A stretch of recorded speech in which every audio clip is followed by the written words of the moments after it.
Pas de récolte cette année pour Minsosier. Des éléphants ont détruit son champ et mangé le maïs. Un problème fréquent d'après les habitants de Mabele, un village au nord du Botswana. Les pachydermes circulent librement dans ce parc d'Afrique australe et certains champs se trouvent en bordure d'un parc naturel. Pour Minsosier, pas de doute, la situation s'est détériorée depuis que le gouvernement a interdit la chasse en janvier 2014. Pendant les dernières saisons de chasse, j'ai pu récolter parce que les éléphants étaient tués. Mais cette année, avec l'interdiction de la chasse, je ne pourrai pas récolter quoi que ce soit parce que les éléphants ont détruit mes cultures.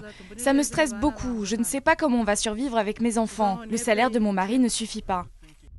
Avant 2014, la chasse était autorisée mais encadrée. Certains regroupements de villages disposaient d'un quota d'animaux, éléphants, buffles et autres, qu'ils pouvaient abattre. Des permis de tuer que des agences de safari rachetaient très cher pour des clients fortunés. Dans beaucoup d'endroits, le tourisme photographique, qui est l'alternative à la chasse, ça ne marche pas. Soit parce qu'il y a trop peu de faune dans une zone très vaste, soit parce qu'il n'y a pas les infrastructures nécessaires, ou des maladies, etc. Donc la chasse, c'est une option pour tous les gouvernements. Et beaucoup le font de façon réussie, comme le Botswana pendant plusieurs années.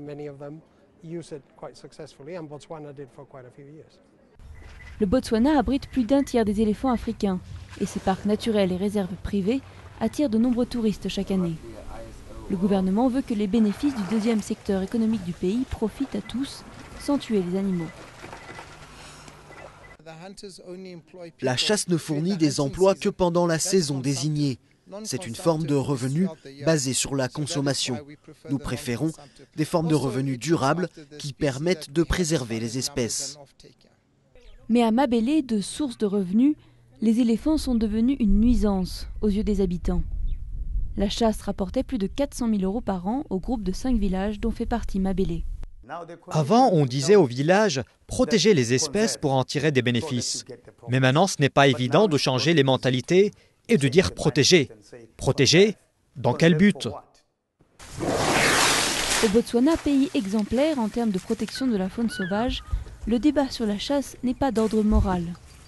Même certains guides anti-chasse craignent que l'interdiction ne conduise les plus désespérés à tuer sans discernement, au lieu de suivre des règles conçues dans l'intérêt de la préservation de l'espèce.